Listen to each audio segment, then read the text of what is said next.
কোরআন আসার সেই যুগের নাম তামাম দুনিয়ার সব মানুষ মিলে আইয়ামে জাহিলিয়া বলে নামকরণ করল। যেই যুগে কোরআন আসলো ওই যুগের নাম দুনিয়ার মানুষেরা দিল অজ্ঞতার যুগ, বর্বরতার যুগ, তমসার যুগ, অন্ধকারচ্ছন্ন যুগ।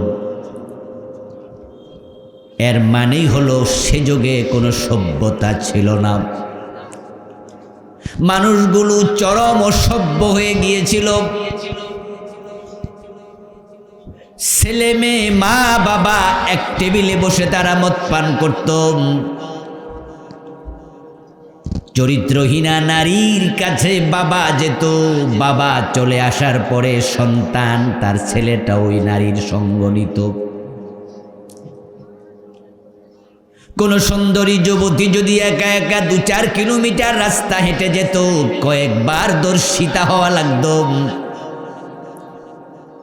শুধুমাত্র সুন্দরীদের ইজ্জত তারা কেড়ে নিত না, তার গলার চেইন, কানের দুল, নাকের ফুল, হাতের বালা কেড়ে নিয়ে যেত।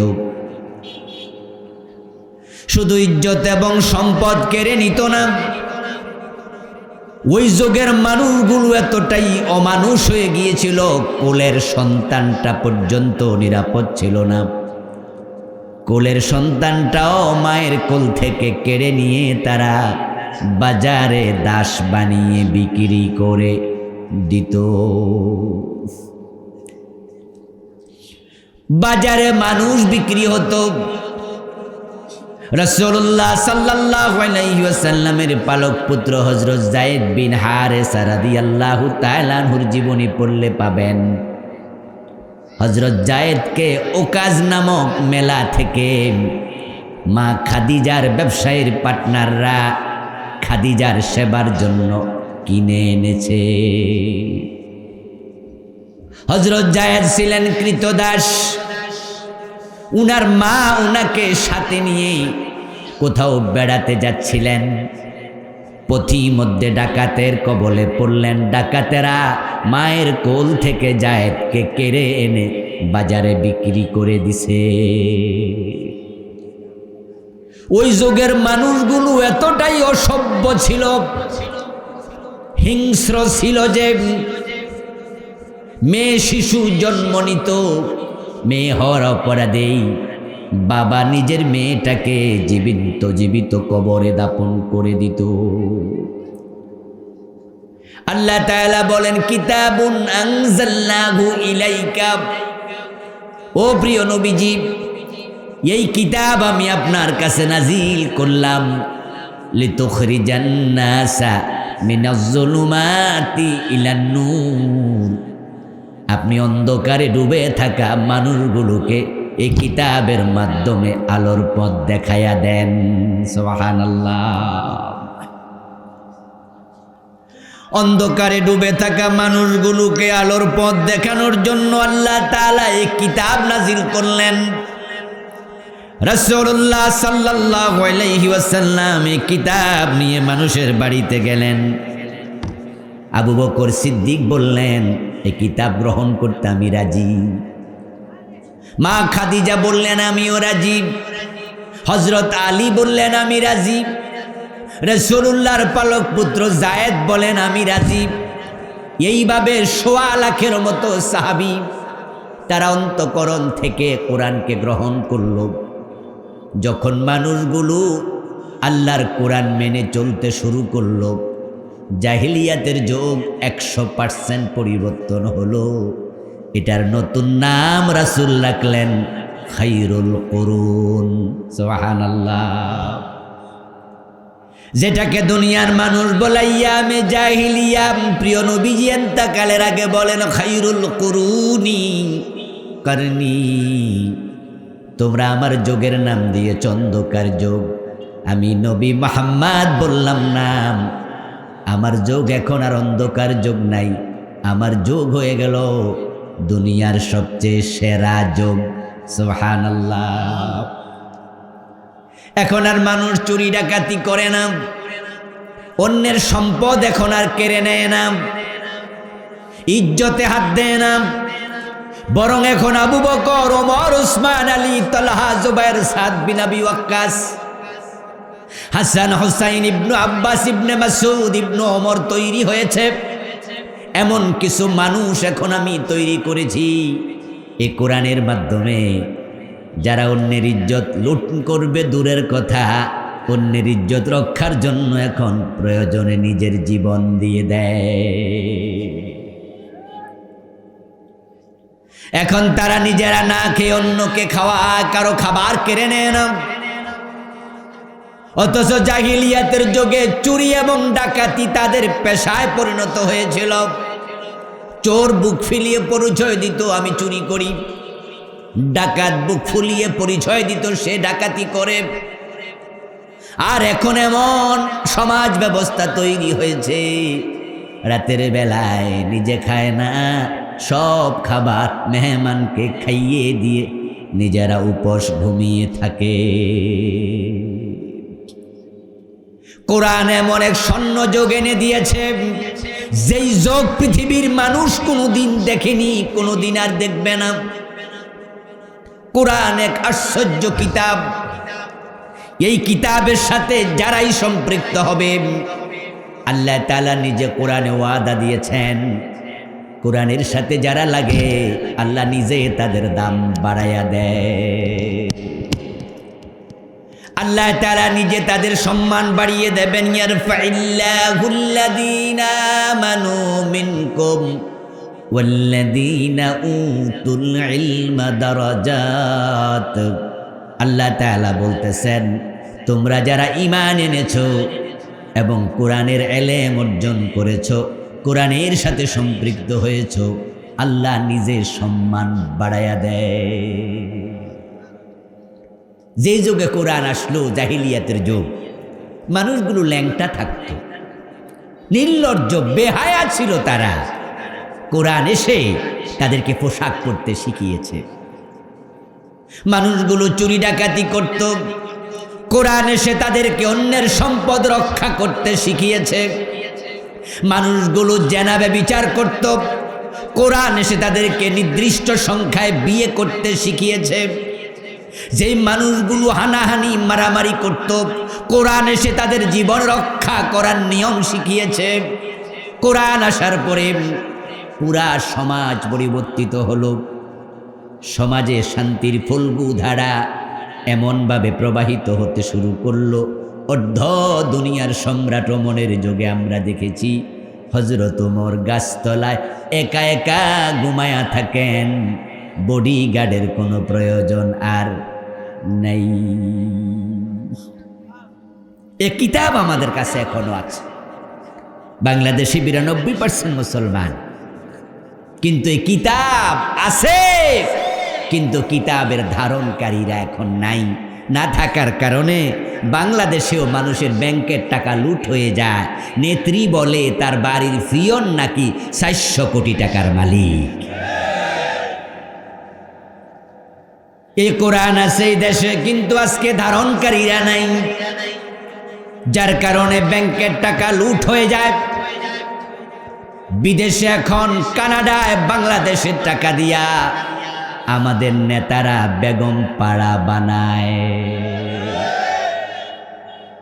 ইসলামী ব্যাংকের 18টা শাখা থেকে শুধু এস আলম গ্রুপ টাকা লুট করে বিদেশে পাচার করেছে 80,000 কোটি। আমার প্রিয় ভাইয়েরা, এখন ব্যাংকে গেলে 10 লাখ টাকার চেক রিফিউজ হয়। একসাথে 10 লাখ টাকা দেওয়ার সামর্থ্য অনেক ব্যাংকের নাই। এই যে আলম গ্রুপ 80,000 টাকা লুট করলো, 80,000 কোটি টাকা লুট করলো।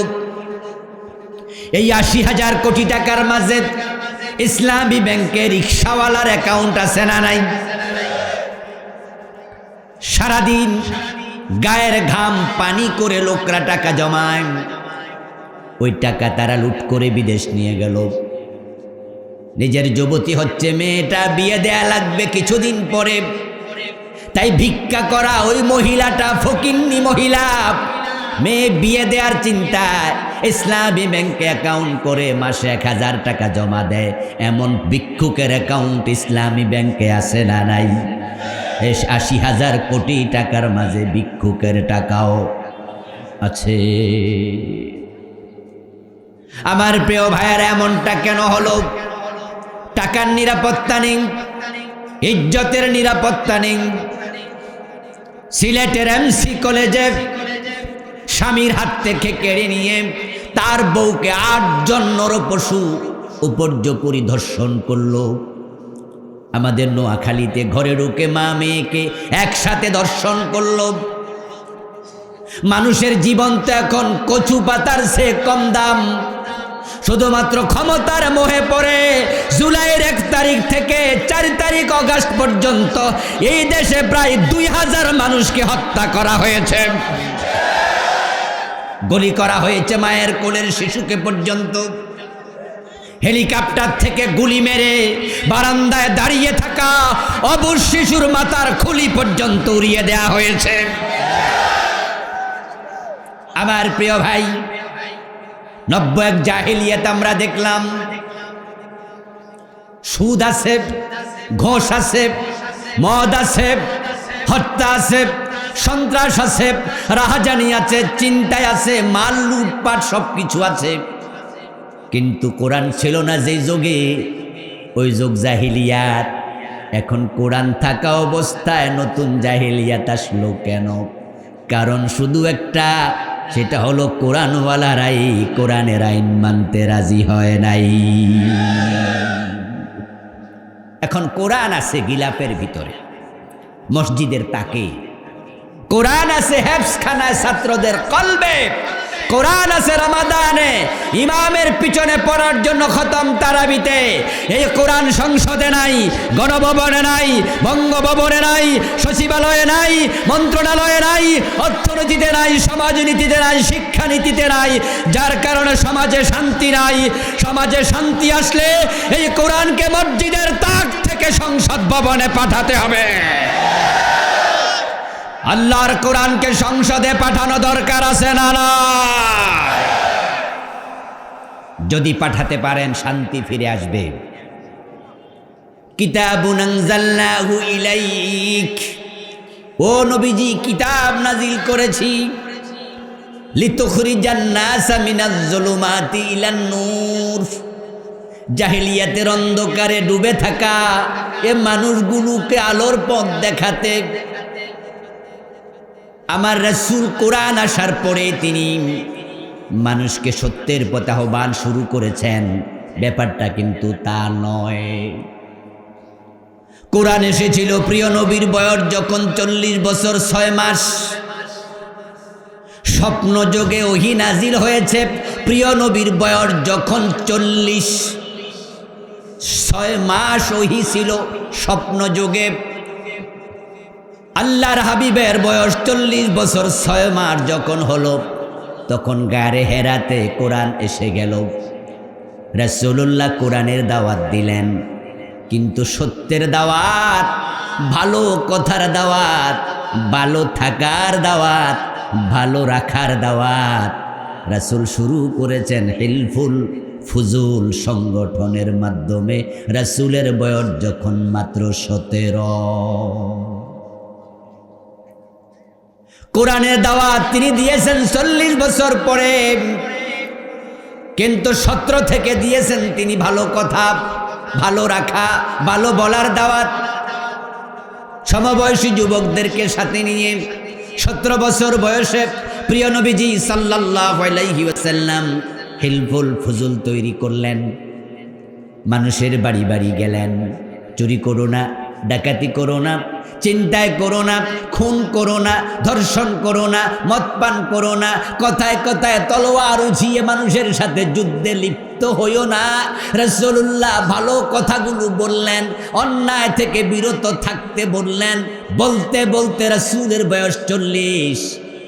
পিছনে ফিরে তাকান, 17 থেকে 40, 23টা বছর দাওয়াত দিলাম, কিন্তু রেজাল্ট 0। একটা লোক চুরি ডাকাতি ছাড়ে নেই। চিন্তায় পড়ে গেলেন। 23টি বছর মানুষকে বললাম ভালো হও, কেউ ভালো হলো না, কি করা যায়? গভীরভাবে ধ্যানমগ্ন হলেন। বাড়ি থেকে 3 মাইল দূরে জাবালে নূর পাহাড়ের গাড়ে হেরায় ভাবছিলেন কিভাবে পরিবর্তন আনা যায় মানুষের জীবনে। সেখানে আল্লাহ তাআলা রাসূলুল্লাহর কাছে কোরআন পাঠালেন, বললেন ইয়া আইয়ুহার রাসূলু বাল্লিগ মা উনজিলা ইলাইকা মির রাব্বিক ওয়া আমার রাসূল। 23 বছর তো চেষ্টা করলেন, কেউ ভালো হলো না। এখন আপনার কাছে আমি যে কোরআন পাঠালাম এটার তাবলীগ শুরু করে দেন। বাল্লিগ আপনি পৌঁছিয়ে দেন। মা উনজিলা ইলাইকা, আপনার কাছে যে কিতাব এসেছে সে কিতাবের মেসেজ। আল্লাহ রাসূল দাঁড়িয়ে গেলেন, কম্বল গায়ে দিয়ে শুয়ে আছেন। ওহী নাজিলের প্রথম দিকে আল্লাহ বলে ইয়া আইয়ুহাল মুদ্দাসসির কম, ও কম্বলওয়ালা দাঁড়িয়ে যাও। শুয়ে থাকলে সমাজ পরিবর্তন হবে না। সমাজ পরিবর্তন করতে চাইলে মাথা তুলে দাঁড়াতে হবে। ওয়া রাব্বাকা ফাকাব্বির, তোমার রবের বড়ত্ব ঘোষণা শুরু করে দাও। আল্লাহর হাবিব কোরআন নিয়ে দাঁড়িয়ে গেলেন, লা ইলাহা ইল্লাল্লাহর কালেমার প্রচার শুরু করলেন। আল্লাহর হাবিবের কথা শুনতে থাকলো আবু বকর, ওমর, 1.25 লাখ সাহাবী গ্রহণ করলো। রাসূলুল্লাহর বয়স হয়ে গেল 63। পিছনের দিকে ফিরে তাকান, এই 23 বছরে ফুলে ফলে সুশোভিত হয়ে গেছে। এখন সমাজ এমন পরিবর্তন, সমাজের কোথাও সামান্য অনাচার নাই। ক্যালকুলেশন করুন, 17 বছর বয়সে যিনি দাওয়াত দিলেন, 40 বছর বয়সে তিনি দাওয়াত দিলেন। 17 থেকে 40 পর্যন্ত 23 বছর, আবার 40 থেকে 63 এখানেও 23 বছর। একই ব্যক্তির প্রথম 23 বছরে দাওয়াত জিরু, পরের 23 বছরে ফুলে ফলে সুশোভিত। তিনি হয়ে গেলেন দুনিয়ার সর্বশ্রেষ্ঠ মহানায়ক, আন্তর্জাতিক হিরো। প্রথম 23 বছর ব্যর্থ, পরের 23 বছর সফল। কারণ শুধু একটা, একই ব্যক্তির দাওয়াত। প্রথম 23 বছর ছিল কোরআন ব্যতীত, পরবর্তী 23 বছর পুরা ওহী নির্ভর, কোরআনের বাহিরে কোনো কথা বলে না, ওহীর বাহিরে কোনো কাজ করে না। ওহীতে যা আছে নিজে মানে, মানুষকে মানতে বলে। ওহীর মাধ্যমে পুরা পরিবর্তন হয়ে গেল। এতে প্রমাণিত হয় নবী মুহাম্মদ ওহী সারা পরিবর্তন পারেন নাই। বাংলাদেশ পরিবর্তন করতে চাইলে এই ওহীর কাছে সবাইকে ফিরে আসতেই হবে। ওহীর বিকল্প নেই। যে মুহাম্মদ ইবনে আব্দুল্লাহ প্রথম 23 বছর দাওয়াত দিলেন, তার মেধা, বুদ্ধি, প্রজ্ঞা, প্রত্যুৎপন্নমতিতা, বিচক্ষণতা, তার যেই সাহসিকতা, উদারতা, তার যত মানবিক গুণ ছিল, এগুলো 40 বছরে সেই হঠাৎ করে আল্লাহ পাঠান নাই। বরং আল্লাহ যেহেতু তাকে নবী বানাবেন, এই মানবিক গুণগুলো তার মাঝে সৃষ্টিগতভাবে আগে দিয়ে রেখেছেন। বুদ্ধির কোনো অভাব নাই, মেধার কোনো অভাব নাই, কিন্তু মেধা বুদ্ধি খাটাইয়া 23 বছর দাওয়াত দিলেন। কোরআন ছাড়া লাভ নাই। মেধা দিয়ে হবে না, বুদ্ধি দিয়ে হবে না। সমাজ পরিবর্তনের জন্য আল্লাহর কোরআন লাগবেই।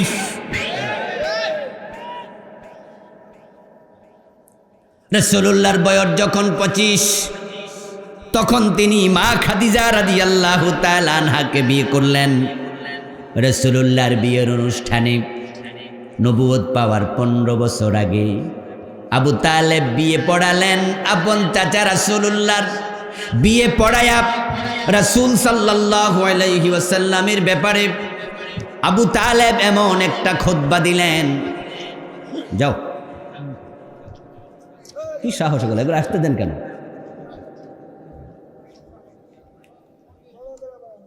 রাসূলুল্লাহ সাল্লাল্লাহু আলাইহি ওয়াসাল্লামের বিয়ের অনুষ্ঠানে আবু তালেব খুতবা দিলেন। ওই খুতবায় প্রিয় নবীজির এমন প্রশংসা করলেন, অবাক হয়ে শুনবেন। আবু তালেব বলতেছে, আলহামদুলিল্লাহিল্লাযী জাআলানা মিন যুররিয়্যাতি ইব্রাহিম ওয়া যার'i ইসমাঈল ওয়া জাআলা লানা বালাদান হারামা ওয়া বাইতান মাহজুজা। আল্লাহর প্রশংসা করলেন, ইব্রাহিমের প্রশংসা করলেন, ইসমাইলের প্রশংসা করলেন, কাবার প্রশংসা করলেন। এবার বলছেন না মুহাম্মদ ইবনে আব্দুল্লাহ লা ইউজানু বিহি ফাতাম মিন কুরাইশিন ইল্লা রুজ্জিহা বিহি বারকাতাও ওয়া ফাদলান ওয়া আদলা। শোনো, আজকে খাদিজার সাথে আমার ভাতিজা আব্দুল্লাহর ছেলে মুহাম্মাদের বিয়ে আমি দিলাম। আমার ভাতিজা মুহাম্মদ ইবনে আব্দুল্লাহ এমন এক যুবক, তামাম কুরাইশ যুবকদের চরিত্র যদি এক পাল্লায় দেয়া হয়, আমার ভাতিজা একা যদি হয় তার পাল্লা ভারী হবে। লা ইউজানু বিহি ফাতাম মিন কুরাইশিন ইল্লা রুজ্জিহা বিহি বারকাতান ওয়া ফাদলান ওয়া আদলা। কুরাইশের সেখানে বড় বড় নেতারা উপস্থিত। রাসূলুল্লাহ নবুয়তের 15 বছর আগে, তখন তো মক্কার লোকেরা উনাকে আলামিন বলতো, as-সাদিক বলতো। মক্কার কুরাইশ নেতাদের সামনে ভাতিজার প্রশংসা করতে গিয়া এ কুরাইশের অন্য যুবকদেরকে ছোট করা হচ্ছে কিনা এটা কেউ ভাবে নাই। যে কুরাইশদের যুবকদের চারিত্রিক বিচক্ষণতা, বুদ্ধি, প্রজ্ঞা সব কিছু যা আছে এক পাল্লায় দেও, আর আমার ভাতিজাকে আলাদা দেও। রুজ্জিহা বিহি, আমার ভাতিজার পাল্লা ভারী হবে। কেউ প্রতিবাদ করেনি, কেউ বলেনি যে তুমি তোমার ভাতিজার প্রশংসা এত করছো, আমাদের যুবকদেরকে ছোট কেন করছো। কারণ তারা সবাই জানতেন যে আব্দুল্লাহর বেটা মুহাম্মদের মতো এত জ্ঞানী, প্রাজ্ঞ, বিজ্ঞ, বিচক্ষণ, পণ্ডিত একটা যুবক মক্কাতে নাই। আল্লাহর হাবিবের এত পাণ্ডিত্য, এত বুদ্ধি, এত বিচক্ষণতা, এত মেধা 23 বছরে কি কাজ দিল? 17 থেকে 40-এর দাওয়াতে কি কাজ দিল? আল্লাহ নিজে বলছে, লিতুখরিজান নাসা মিনাজ যুলুমাত, আপনি কোরআন দিয়ে অন্ধকার থেকে বের করেন। এই শব্দ প্রমাণ করে 23 বছরের দাওয়াতেও সমাজের অন্ধকার দূর হয় নাই। আপনি চেষ্টা করেছেন কিন্তু পারেন নাই। এখন কোরআন দিলাম, এবার চেষ্টা করেন। কোরআন যখন আসলো অন্ধকার দূর হয়ে গেল। বাংলাদেশ স্বাধীন হলো 53 বছর হয়ে গেল। আমাদের যে নেতারা বাংলাদেশটাকে নিয়ে ভাবে, আমরা আমাদের নেতাদেরকে ছোট করে দেখতে চাই না। প্রেসিডেন্ট জিয়াউর রহমানের সততা নিয়ে কারো কোনো প্রশ্ন নাই। বঙ্গবন্ধু শেখ মুজিবুর রহমানের নেতৃত্ব নিয়ে কারো কোনো প্রশ্ন নাই। এই দেশে যদি 10 জন বড় রাজনীতিবিদের নাম আপনাকে বলতে বলা হয়, বঙ্গবন্ধু জিয়াউর রহমানের নাম আপনাকে বলতেই হবে। আমার বন্ধু বঙ্গবন্ধু জিয়াউর রহমানকে বাদ দিয়ে দেশের রাজনীতির ইতিহাস লেখা যাবে না। আওয়ামী লীগের লোকেরা গত 15 বছর দেশ চালাইছে। তারা খালেদা জিয়ার বিরুদ্ধে মামলা দিয়েছে, তার ছেলে তারেকের বিরুদ্ধে মামলা দিয়েছে, কত সমালোচনা করেছে। কিন্তু জিয়াউর রহমানের ব্যাপারে আওয়ামী লীগাররাও সমালোচনা করে না, কারণ তিনি সত্যি একজন দেশপ্রেমিক সৎ মানুষ ছিলেন। এবং যারা আওয়ামী লীগের বিরুদ্ধে আমরা আজকের এই দিনেও কথা বলি, আগস্ট বিপ্লবের পর আওয়ামী লীগের নেতারা বাংলাদেশ থেকে পালাতে বাধ্য হয়েছে, তাদের অপকর্মের অভাব নাই। কিন্তু এরপরেও আমরা বঙ্গবন্ধুর দিকে আঙ্গুল তুলি না, বরং এই দেশ স্বাধীন হওয়ার পিছনে বঙ্গবন্ধুর ভূমিকা আছে, এটা আমরাও অস্বীকার করি না। তিনি সোনার বাংলা বানাতে চেয়েছেন, পারেন নাই। যোগ্য নেতা ছিলেন। জিয়াউর রহমান সোনার বাংলা বানাতে পারেন নাই, সৎ নেতা ছিলেন। এরশাদ পারে নাই, খালেদা জিয়া পারে নাই, শেখ হাসিনা পারে নাই, কেউ পারবে না। কারণ তারা কোরআন দিয়ে দেশ চালায় না। নবী মোহাম্মদ যদি না পারে কোরআন ছাড়া 23 বছরে, তোমরা 2300 বছরেও পারবা না। যদি কোরআনের আলোকে দেশ চলে, সোনার বাংলা হতে 2 যুগ লাগবে না।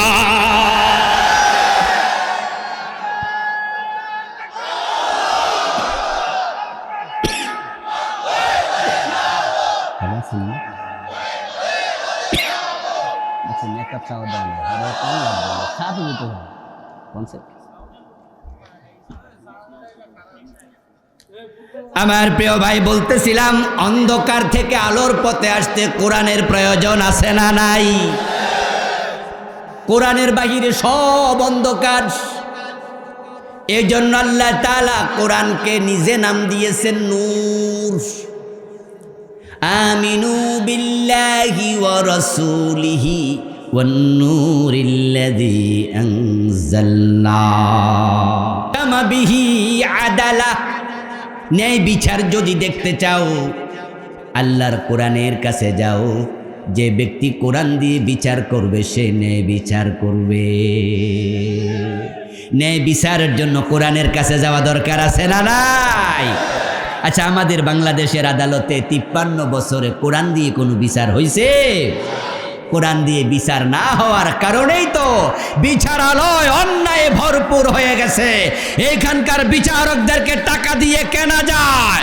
বাংলাদেশের হাইকোর্টের বিচারকেরা দিল্লির প্রেসক্রিপশন ফলো করে আল্লামা সাইদির মতো আলেমকে যাবজ্জীবন জেল দিয়ে দেয়।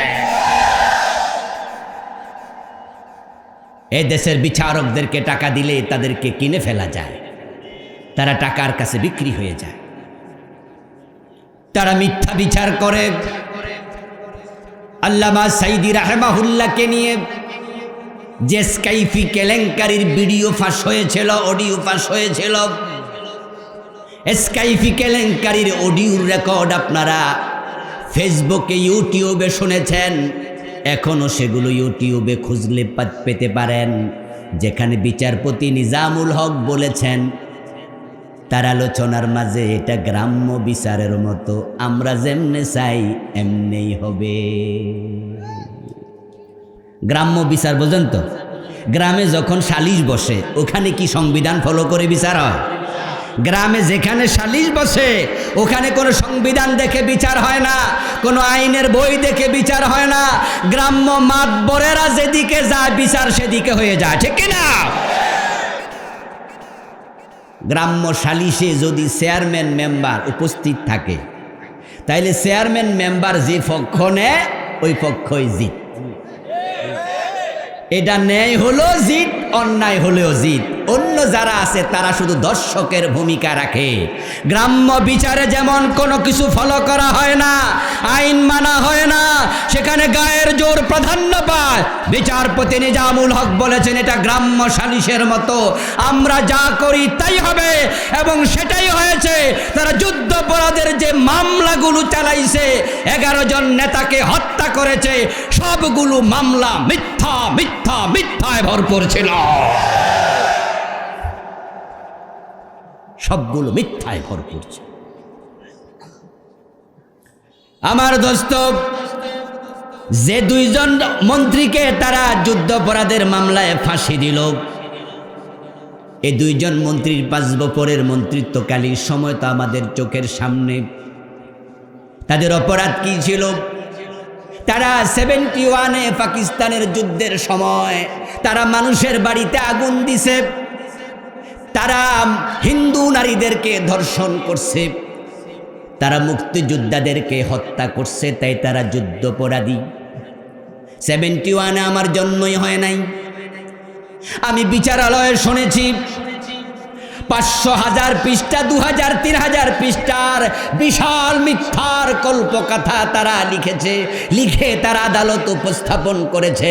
এমন কিছু সাক্ষী বানায়া তারা আনছে যে সাক্ষীগুলো আজকে কয় তারিখ বাংলা সেটাও জানে না, কোন গাড়িতে কইরা উত্তরবঙ্গ থেকে আইসা গাবতলি নামছে গাড়ির নামও জানে না, কেমনে আবার যাবে গাবতলি থেকে উত্তরবঙ্গে, কোন গাড়িতে যাবে সেটাও জানে না, বার জানে না, তারিখ জানে না, এলাকা জানে না, গাড়ি চিনে না।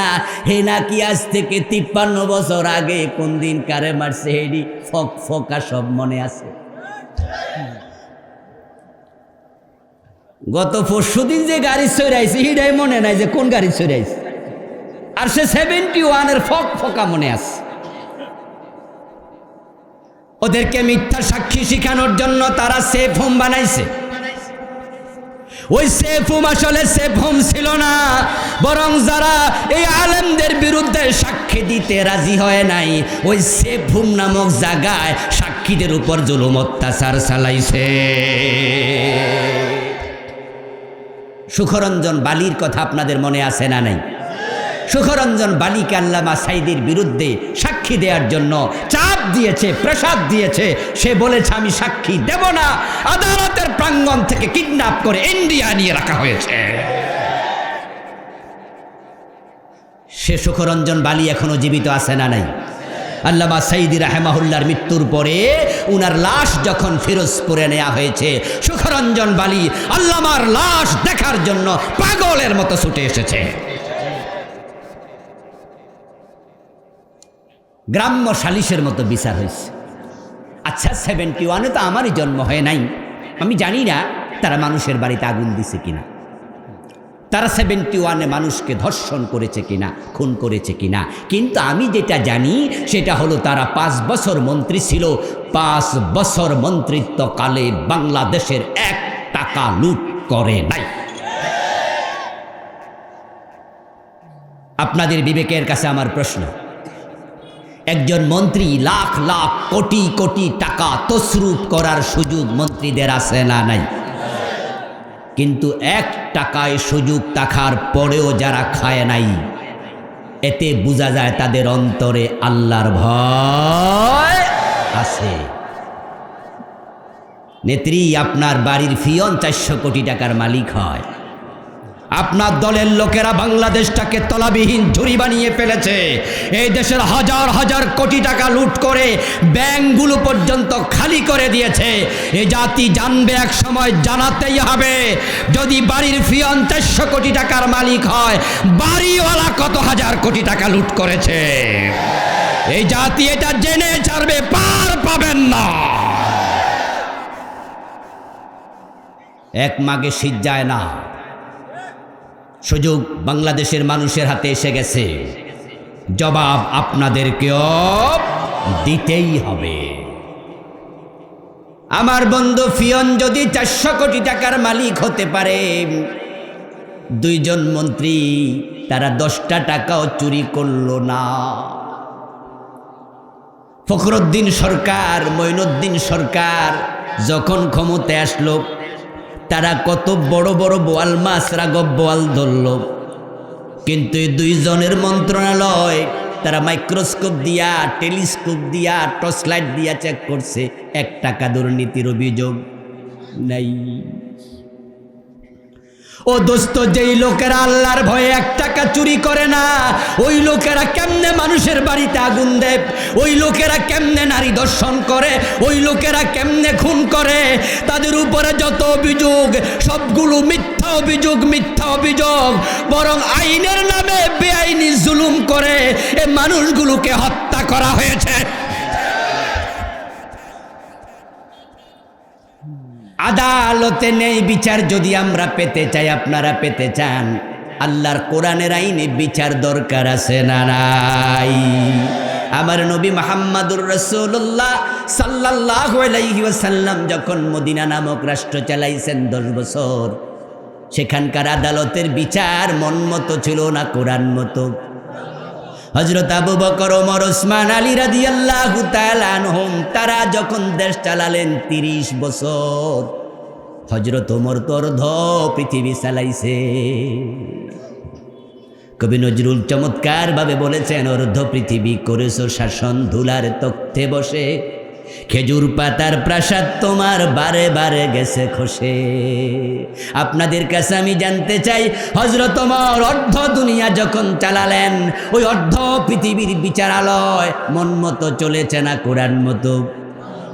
এখন বাংলাদেশের আদালত আল্লাহর কোরআন দিয়ে চালানো দরকার আছে না নাই? যারা চালাবে না, যারা চালায় নাই, তাদের ব্যাপারে আল্লাহর বক্তব্য কি? আমার ওয়াজ শুনে আপনি মনে করছেন এটা রাজনৈতিক ওয়াজ হচ্ছে বুঝি? আমি বলছি, হ্যাঁ দোস্ত, ইসলামের মাঝে রাজনীতি আছে না নাই? আমার রাসূলের জীবনে রাজনীতি আছে না নাই?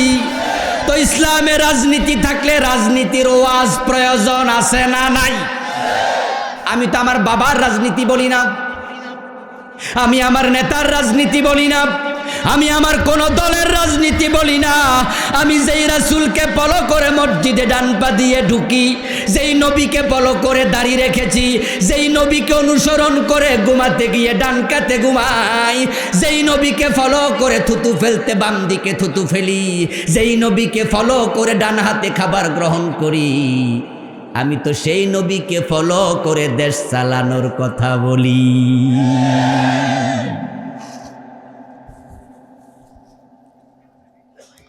ও মুসলমান, আপনি যদি রাসূলুল্লাহ সাল্লাল্লাহু আলাইহি ওয়াসাল্লামের আদর্শ মানেন, তাহলে কোরআন দিয়ে কেন দেশ চলবে না, আদালত চলবে না?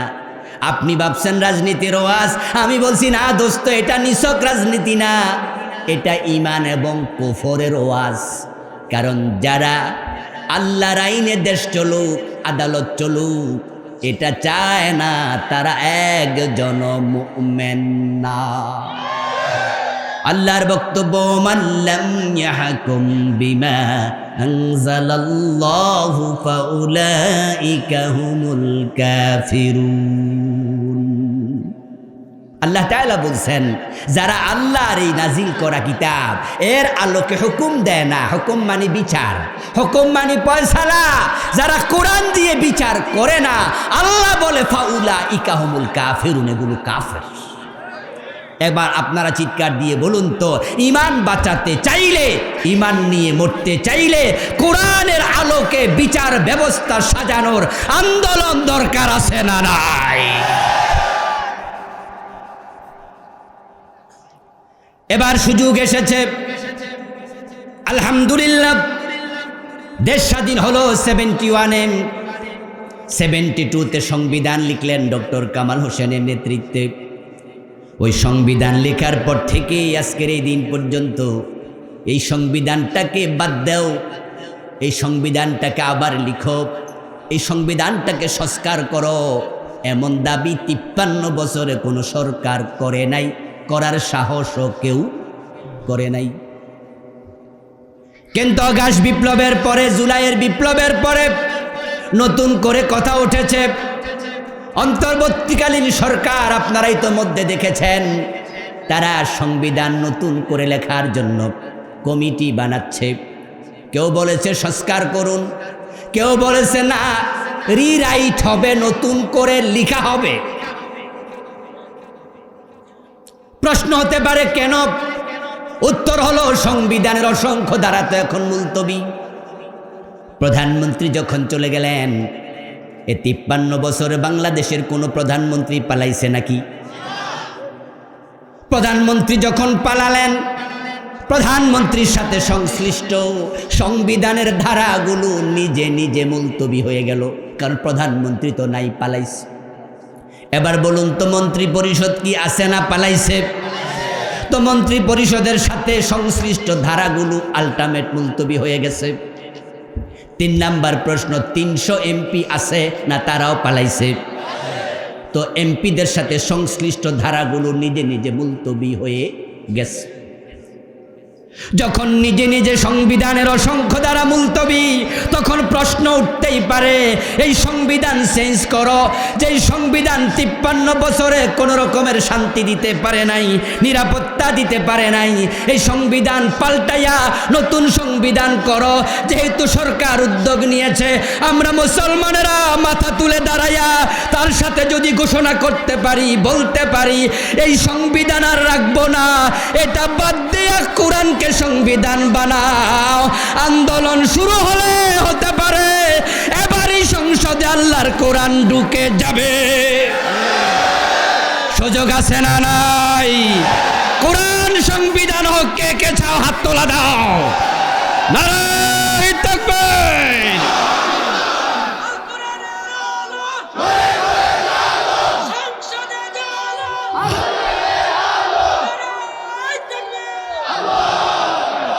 আমার প্রিয় ভাইয়েরা, রাসূলুল্লাহ সাল্লাল্লাহু আলাইহি ওয়াসাল্লাম যে যুগে পৃথিবীতে এসেছিলেন, ওই যুগের মানুষগুলো না খেয়ে থাকতো অনেকেই। অভাবের যুগ ছিল, চরম অভাব, চরম অনটনের যুগ ছিল সেটা। সাহাবাদের মাঝে 2 দিন 3 দিন না খেয়ে উপোস থেকেছে এমন সাহাবী অসংখ্য ছিল।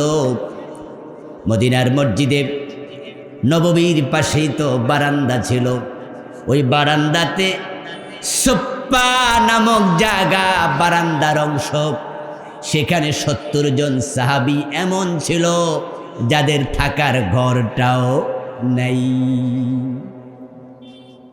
ঘর নাই, বাড়ি নাই, বিয়ে করার সামর্থ্য নাই, এমন সাহাবী ছিল অনেক। 3 দিন উপাস, 5 দিন উপাস, এমন অনেকে ছিল। খন্দকের যুদ্ধে যেদিন রাসূলুল্লাহ পরিখা খনন করছিলেন, আমার রাসূলের পেট পিঠের সাথে লেগেছিল। ওই ক্ষুধার যাতনায় পেটে পাথর বেঁধেছে, এমন হাদিসও আছে। কিন্তু আপনি দেখেন ইসলাম আসার পরে সমৃদ্ধি কিভাবে এসেছে। অনেকে মনে করে ইসলাম যদি আসে তাহলে তো সুদ বন্ধ হয়ে যাবে, আর সুদ যদি বন্ধ হয় বিশ্বব্যাংক ঋণ দেবে না, এশিয়ান ডেভেলপমেন্ট ব্যাংক এডিবি ঋণ দেবে না, IMF ঋণ দেবে না। আর বিশ্বব্যাংক, IMF, এডিবি, আইডিবি এগুলো যদি ঋণ না দেয়, বিদ্যুতের সংস্কার হবে কেমনে, রাস্তাঘাট সংস্কার হবে, মেরামত হবে কেমনে, নতুন করে বানাবেন কেমনে, দেশ আরো পিছিয়ে যাবে। তাই তারা ইসলামের কথা শুনলে ভয় পায়। আমি বলবো দোস্ত দেখো, ইসলাম যখন আসবে চুরি ডাকাতি বন্ধ হয়ে যাবে, দেশের টাকার বাহিরে পাচার হবে না, সৎ নেতারা দেশ চালাবে। দেশের টাকা দেশে কাজে লাগাও, দেশের টাকা পাচার না হলে 15-20 বছর পরে দেশের চেহারা পাল্টে যাবে।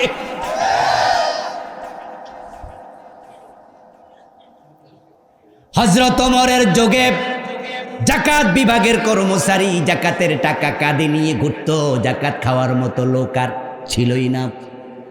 দেশের টাকা যখন দেশে থাকবে, দারিদ্রতা আর থাকবে না। গরিব অল্প টাকায় খাবার কিনতে পাবে, সরকার মৌলিক প্রয়োজনীয় জিনিসে ভর্তুকি দেবে। দেশের টাকা যদি বিদেশ পাচার না হয়, দেশের টাকা দেশে কাজে লাগবে। আপনাদের যে রাস্তাটা এখান দিয়ে গেল সামনের দিকে, এই রাস্তায় যদি 5 কোটি টাকা বাজেট হয়, আর কন্ট্রাক্টরকে এইখানকার এমপি বলে দেয় তুমি ব্যবসা করো, অসুবিধা নাই, পুঁজি যেহেতু খাটাইছ, তবে 10%, 15%-এর বেশি ব্যবসা করা যাবে না। বাকি 90%, 85% টাকা রাস্তায় লাগাও। যদি রাস্তায় 85%, 90% টাকা লাগানো হতো, তাহলে একটা রাস্তা একবার বানানোর পর আগামী 20 বছর বানানোর প্রয়োজন আর হতো না। কিন্তু আমাদের অবস্থা হলো, যখনই 100 কোটি টাকা বাজেট হয় বড় কোনো প্রজেক্টে, তখন যিনি নেতা তিনি বলে দেয় কন্ট্রাক্টটা তোমারে দিমু, তবে 10% আমারে দিও। শুরুতে 10 কোটি শেষ। তারপরে এবার যেই অফিসারের সাইনে হবে বাজেট চালু, টাকা চালু, উনি বলে আমারে 5% দাও, 5 কোটি এখানে শেষ। বাড়িতে আইতে আইতে দেখা যায় 50 কোটি ফতেই শেষ। 100 কোটির মাঝে 50 কোটি রাস্তায় শেষ হয়ে পথে ঘাটে শেষ। তারপরে কন্ট্রাক্টর ভাবে সবাই যদি খায় আমি খাবো না কেন, সুযোগ জীবনে বারবার আসে না। তখন শেখ হয়ে বসে এবার অর্ধেক 100 কোটি টাকা বাজেট, কাজ হয় 25 কোটি। এমন কাজ হয় রাস্তা শেষ হওয়ার আগে চামড়া থাকে না। যেখানে ব্রিজের মাঝে রড দেওয়া দরকার, রড কেনার টাকা নাই, বাঁশ ঢুকাইয়া দেয়। দেখা যাচ্ছে যে 3 থেকে 5 বছর পরে এই রাস্তা আবার বাজেট। তো এরকম হলে দেশ আগাবে কেমনে? আসলে ভাই, আমার দেশটা সত্যি সোনার বাংলা। রবীন্দ্রনাথ ঠাকুর যে আমার সোনার বাংলা লিখেছিলেন, আমার মনে হয় তিনি ব্যাঠিক কিছু লিখেননি। কারণ তিনি তো বিলেতে লেখাপড়া করেছে। তিনি বিলেতে লেখাপড়া করার কারণে তিনি দেখেছে যে বিলেতে কোনো ফ্যান নাই, লন্ডনে কোনো ঘরে বৈদ্যুতিক পাখা নাই, কারণ ও দেশে শীত বেশি, ঘরে হিটার আছে। 4 থেকে 5 মাস পুরা লন্ডন বরফের নিচে ঢাকা থাকে। ওই 5 মাস ফল ফসল কিচ্ছু হয় না। আমিও গিয়েছি ইউরোপ আমেরিকার অনেকগুলো দেশে, আল্লাহ সুযোগ দিয়েছে, আরাবিয়ান কান্ট্রি। আমি আমেরিকাতে গিয়ে এমন সময় গেলাম, গিয়ে দেখি নভেম্বর মাসে আমার নাকের ভিতরে রক্ত জমে গেছে। আমি আমাদের ভাইদেরকে বললাম, এত শীত সহ্য করেন কেমনে? আমারে বলে, হুজুর শীত তো ডিসেম্বরে আসবে, এখন তো শীত আসেই না। যদি আপনি থাকেন দেখবেন। আমি বললাম, আল্লাহ যেন না দেখায়। 10 দিন থেকে আমি চলে এসেছি, এত প্রচণ্ড শীত, আমি অসহ্য। আমাকে বললেন যে হুজুর, এমন বরফ পড়ে 2.5 থেকে 3 ফিট উঁচু হয়ে যায় রাস্তা। আমাদের গাড়িগুলো কোনোটা আছে অর্ধেক, কোনোটা পুরা বরফে ঢেকে যায়। ওই 5 মাস 4 মাস ফল নাই, ফসল নাই, কিচ্ছু উৎপাদন হয় না। এই যে গাছগাছালির একটা পাতা থাকে না। আমি প্রশ্ন করতে চাই, আমেরিকা, ইউরোপে, এই টার্কিতেও গিয়েছিলাম গত আগস্টে। টার্কিতে গিয়ে দেখি সবগুলো ঘরের ছাদ এরকম ক্রাফট করা, 199টা ঘরের ছাদ এরকম ক্রাফট। আমাদের দেশের ছাদ হলো ফ্ল্যাট। আমি জিজ্ঞাসা করলাম আমাদের বাংলাদেশি ভাইদেরকে যে আপনাদের ঘরের ছাদ এরকম এমন কেন সব বিল্ডিংয়ে? বলে 3 থেকে 4 মাস বরফে ঢেকে যাবে। যদি এভাবে হয় বরফ গলতে দেরি হবে, এভাবে দিলে বরফ তাড়াতাড়ি গলে। টার্কিতে বরফ থাকে 3 থেকে 4 মাস। আমেরিকার অসংখ্য অঙ্গরাজ্য বরফের নিচে থাকে 4 থেকে 5 মাস। ইউরোপে থাকে 3 থেকে 4 মাস। সোনার বাংলা 12 মাস ফসল ফলে। এত দারুণ আবহাওয়া পৃথিবীর কম দেশে আছে। একজন কবি বলেছিলেন, এমন দেশটি কোথাও খুঁজে পাবে না কো তুমি, সকল দেশের রানী সেজে আমার জন্মভূমি। আমার কাছে তাই মনে হয়েছে। আম খাওয়ার পরে আমের বিচিটা ফেলে দিয়ে চলে যান, 2 মাস পরে নিজে নিজে গাছ হয়ে যাবে। 2 বছর পরে গাছে আম ধরবে। লাউ পচে গেছে রাস্তার পাশে ফেলে দেন, ওই পচা লাউ পাখি খাবে, পাখি আবার পায়খানা করবে, লাউয়ের দানা বের হয়ে নিজে নিজে গাছ হয়ে লাউ ধরে। এই সেই বাংলাদেশ।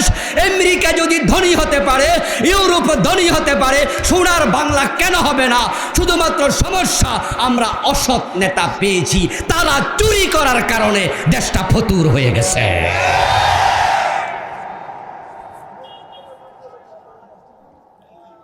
এখানে মালয়েশিয়া গিয়েছেন, অসংখ্য ভাই আছেন এখানে। আজ থেকে 12-13 বছর আগে 2008-9-এর দিকে মালয়েশিয়া আমিও গিয়েছিলাম, 4 দিন ছিলাম। ওই মালয়েশিয়া স্বাধীন হয়েছে আমাদের মাত্র 10 থেকে 11 বছর আগে। মাহাতির মোহাম্মদের মতো সৎ নেতা পাওয়ার কারণে আজকের মালয়েশিয়া পৃথিবীর বুকে মাথা তুলে দাঁড়িয়েছে। কুয়ালালামপুরে নামার পরে আমি বিশাল বড় বড় হাই রাইজ বিল্ডিং দেখে একটু শখ হলো যে গণি কত তলা, দেখি তালা গণ্যা শেষ করা যায় না। 50 তালার উপরে কুয়ালালামপুরে বিল্ডিং আছে 100-র বেশি, অথচ আমার বাংলাতে 50 তালা একটা বিল্ডিংও নাই। কেমনে হবে? দেশের টাকা লুট করে যারা বিদেশ পাঠায়। আল্লাহর কোরআনের কাছে ফিরে আসো, দেশটা কোরআনের আইনে চালাও, আর সৎ নেতাদের হাতে তুলে দাও। সোনার বাংলা হতে বেশি দিন লাগবে না। শান্তি সমৃদ্ধির প্রয়োজনে আমরা আল্লাহর কোরআনের কাছে ফিরে আসতে চাই। আল্লাহ তাআলা রাসূল বলছেন, খায়রুকুম মান তাআল্লামাল কুরআনা ওয়া আল্লামা। এই কোরআন যারা পড়বে, কোরআন যারা মানুষকে পড়াবে, কোরআন যারা শিখবে, কোরআন যারা মানবে, আমার রাসূল বললেন তারা হলো সমাজের সবচেয়ে ভালো মানুষ। এই কোরআনের সাথে লাগার কারণে লাইলাতুল কদর সেরা রাত হয়ে গেল, 1000 মাসের চেয়ে শ্রেষ্ঠ। এই কোরআনের কারণে রমাদান মাস হয়ে গেল 12 মাসের মাঝে সেরা। এই কোরআনের কারণে কম দামি গিলাপ সম্মানিত হয়ে যায়। এই কোরআনের কারণে 100 টাকার রিয়াল কোরআনের গায়ে লেগে সম্মানিত হয়ে যায়। এখন যদি আমরাও কোরআনের সাথে লাগতে পারি, আমাদেরও সম্মান বাড়িয়ে দেবেন কে? এমন এক দামি কিতাব কোরআন। এটা শিখার জন্য যখন কেউ ঘর থেকে বের হয়, ফেরেশতারা তার পায়ের নিচে পাখা বিছিয়ে দেয়। ইন্নাল মালাইকাতা লা তাদউ ওয়াজনিহাতাহা রিদান লিতালিবিল ইলম।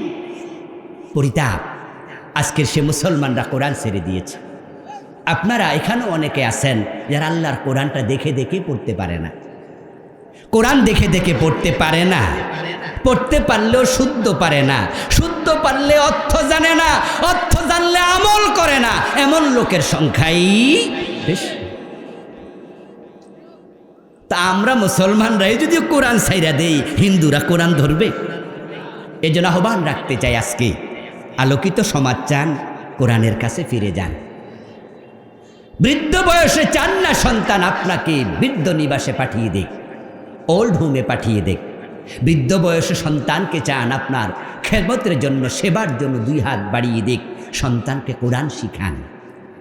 আপনার কবরের পাশে দাঁড়িয়ে রাব্বির হামহুমা পড়ে দোয়া করুক, চোখের পানি ছেড়ে দিয়ে কাঁদুক। এটা যদি চান, সন্তানকে কোরআন শিখান।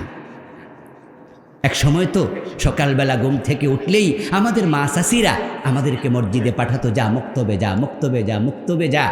রাস্তার পাশ দিয়ে যাওয়ার সময় কোরআশ কণ্ঠে সূরা ফাতিহার তেলাওয়াত শুনে মানুষ মুগ্ধ হয়ে যেত। আমি মাদ্রাসায় পড়তাম, ওই মাদ্রাসায় ধান তুলতে যেতাম সকালবেলায়, কান্দে চালের বস্তা নিয়া মাদ্রাসার কালেকশন করার জন্য মানুষের বাড়িতে গেলে দেখতে পেতাম উঠানে বসে বসে মুরব্বীরা কোরআন পড়ছে। মা, ও চাচি, মাদ্রাসার ধান দেন। ঘরের সামনে গেলে ভিতর থেকে গুনগুন শব্দে কোরআন পড়ার আওয়াজ কানে আসতো। এখন সেই দৃশ্য আর নাই।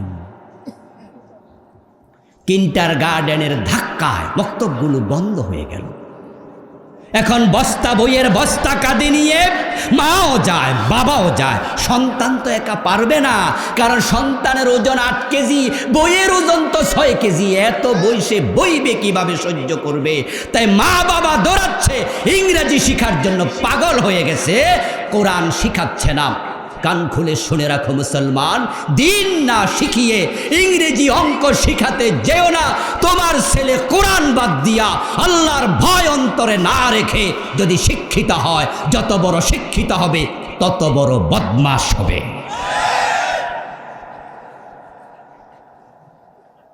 ইংরেজ পণ্ডিত স্ট্যানলি হাল এই কথাটা বলেছিলেন, if you teach your children 3 hours, you live 4 hours, you will be get 5th hour, that is rascality. Stanley হাল বলেন, তুমি যদি তোমার সন্তানকে 3টি আর শিখাও, রিডিং, রাইটিং অ্যান্ড অ্যারিথমেটিক, লেখা শিখালে, পড়া শিখালে, অঙ্ক, বিজ্ঞান, ভূগোল শিখালে, কিন্তু you leave 4th hour religion, তুমি তাকে ধর্মীয় জ্ঞান দিলে না, তাকে তুমি কোরআন হাদিস শিখালে না, অপেক্ষা করো, you will be get 5th hour, that is rascality. তোমার সন্তান দ্বীনি শিক্ষা না শিখে, কোরআন হাদিস না শিখে যত বড় শিক্ষিত হবে তত বড় রাস্কেল হবে। রাস্কেল মানে বদমাশ। সেটাই হচ্ছে। ইসলামী শিক্ষা হোক আপনার সন্তানের জীবনের ফাউন্ডেশন। ফাউন্ডেশন বেতি রেখে না বানিয়ে বিল্ডিং উঁচু করো না, ফাউন্ডেশন না দিয়ে বিল্ডিং উঁচু করো না। বিল্ডিং উপরে উঠবে, তোমার মাথার উপর ভেঙ্গে পড়বে। কোরআন হাদিস না শিখিয়ে সন্তানকে উচ্চ শিক্ষিত বানাইও না। তোমার সন্তান হতে পারে তোমাকে ওল্ড হোমে রেখে চলে আসবে, বৃদ্ধ নিবাসে রেখে আসবে। সেটাই হচ্ছে। এজন্য আসুন কোরআনের দিকে, পাগলের মতো ছুটে আসুন। একটা সন্তান মিনিমাম রেখে যান, আপনার মৃত্যুর পর যেন আপনার জানাজার ইমামতি করতে পারে। মসজিদের হুজুর যাবে, লাশ সামনে নিয়ে পড়বে আল্লাহুম্মা গফিরলি হাজ্জিনা ওয়া মাইয়িতিনা ওয়া শাহিদিনা। হুজুরের দোয়াটা আসবে মুখ থেকে, ও আল্লাহ ক্ষমা করে দাও এই মাইয়িতকে। আর যদি সেই ইমামের জায়গায় আপনার কলিজার টুকরা সন্তান দাঁড়ায়া ইমামতি করে, তার দোয়াটা আসবে তার কলিজার ভিতর থেকে। এজন্য আসুন আমরা ব্যক্তি জীবন, পারিবারিক জীবন, রাষ্ট্রীয় জীবন, আন্তর্জাতিক জীবন, আমরা থাকবো যেখানে কোরআন থাকবে সেখানে। কোরআনকে সঙ্গী বানাতে চাই, পরিবার দেশ চালাতে চাই, কোরআন দিয়ে সংসদ ভবনকে সাজাতে চাই, এ কোরআন দিয়ে আদালত সাজবে, কোরআন দিয়ে বিচার হবে, কোরআন দিয়ে চলে, শান্তির ফলগু দ্বারা আবার প্রবাহিত হবে ইনশাআল্লাহ। আল্লাহ তাআলা আমাদের সকলকে কোরআনমুখী হওয়ার তৌফিক দিন। সকলে বলি আমিন। হাযা মা ইনদি ওয়াল ইলমু ইনদাল্লাহ আলাইহি তাওয়াক্কালতু ওয়া ইলাইহি উনীব। সম্মানিত ভাইয়েরা, আপনারা দেখতে পাচ্ছেন যে আমার ডান পাশে উপস্থিত হয়েছেন, বসে আছেন এই দেবিদ্বারের গণমানুষের নেতা, এই দেবিদ্বার উপজেলার সম্মানিত সাবেক ভাইস চেয়ারম্যান মহতারাম জননেতা আমাদের প্রিয় ভাই সাইফুল ইসলাম শহীদ। শহীদ ভাইকে ধন্যবাদ জানাচ্ছি। আপনারা ইনশাআল্লাহ এশারের নামাজের আজান এখনই হবে, জামাত এখানে হবে, আবার ফিরে আসবেন। হামজা ভাই সহ, আমাদের আবু নসর আশরাফি ভাই সহ অন্য অন্য বক্তারা আছেন, তারা আলোচনা করবেন। আল্লাহ তাআলা আজকের এই মাহফিলকে, মাহফিল কমিটির এবং আমরা যারা শুনলাম সকলের নাজাতের ওসিলা বানিয়ে দিন, আমিন। ওয়াসসালামু আলাইকুম ওয়া রাহমাতুল্লাহি ওয়া বারাকাতুহু।